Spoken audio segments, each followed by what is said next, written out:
धनगर जमातीची आरक्षण अंमलबजावणीची मागणी आहे आणि गेल्या काही वर्षांपासून हा संघर्ष सुरू आहे।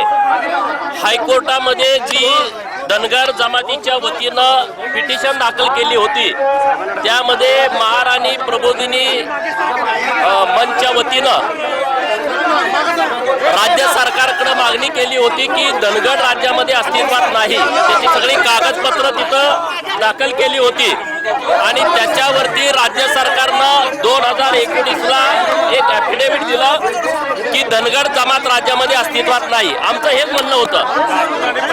आंदोलन सुरू आहे, सरकारने दखल घेतलेली असा फक्त आरोप येत होते आणि धनगर हा प्रश्न बघा, राज्य सरकारनं आमची हीच मागणी आहे। आजच्या आज तात्काळ धनगर जमातीच्या 5 लोकांनी जे छत्रपती संभाजीनगर जिल्ह्यातील फुलंब्री तालुक्यातील बाबरा गावातील खिलारे कुटुंब आहे, जे मूळचं धनगर आहे परंतु त्यांनी त्यांच्या शाळेच्या जन्माच्या दाखल्यावरती खाडाखोड करून रच्या ऐवजी धनगरांचे दाखले काढलेले आहेत, ते आजच्या तात्काळ रद्द करावे।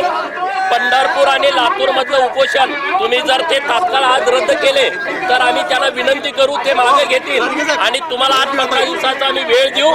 त्यामध्ये तुम्ही GR काढावा की 36 नंबरला धनगड ऐवजी धनगर संबोधित यावं आणि राज्यातल्या सगळ्या कलेक्टरांना तुम्ही निर्देशित करावं आणि धनगरांना एसटीचे दाखले देण्यास चालू करावं।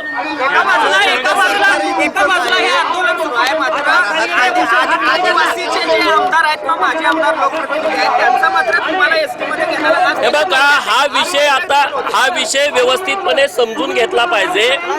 आदिवासी जमातीच्या लोकांना भीती वाटते की धनगर जमात ही महाराष्ट्रामध्ये संख्येनं मोठी आहे आणि हे जर आदिवासी मध्ये आले तर आमच्या आरक्षणाला धक्का लागेल। परंतु मागच्या 1.5 महिन्यापूर्वी पंजाब सरकारच्या विरोधामध्ये एक सुप्रीम कोर्टामध्ये निर्णय झाला।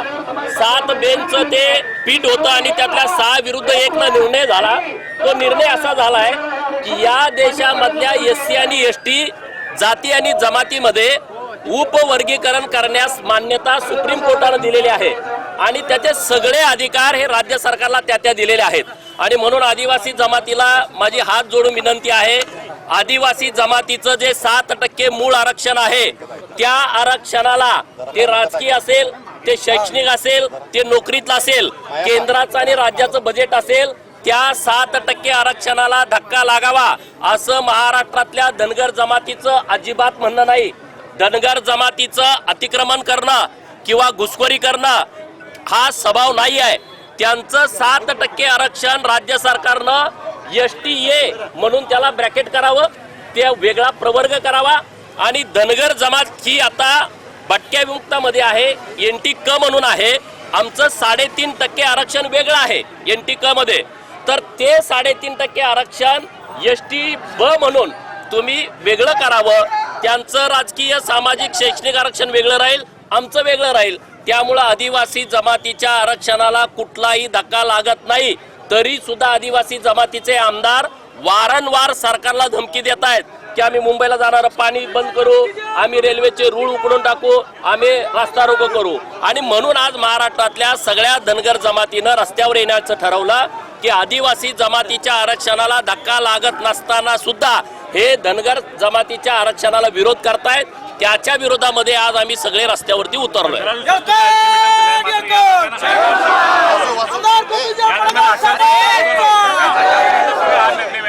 हे बघा, आज आता मी इथं तुमच्या सोबत असताना 12 वाजता मंत्रालयामध्ये धनगर जमातीच्या आरक्षणाचा GR काढण्याच्या संदर्भामध्ये एक बैठक होते। आतापर्यंत गेल्या 4 दिवसामध्ये 3 महत्वपूर्ण बैठका, हे विधी व न्याय खात्याचे सचिव, आदिवासी खात्याचे सचिव आणि OBC खात्याचे सचिव आणि आमचे काही प्रतिनिधी यांच्या बैठका सुरू आहेत।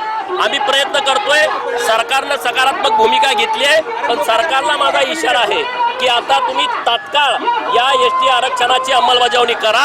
आता कुठलाही अडचण या विषयामध्ये राहिली असं मला वाटत नाही। बघा, सरकार माझं आहे म्हणजे मी कोण आहे? मी एक साधा आमदार आहे आणि आमचा विषय खूप मोठा आहे.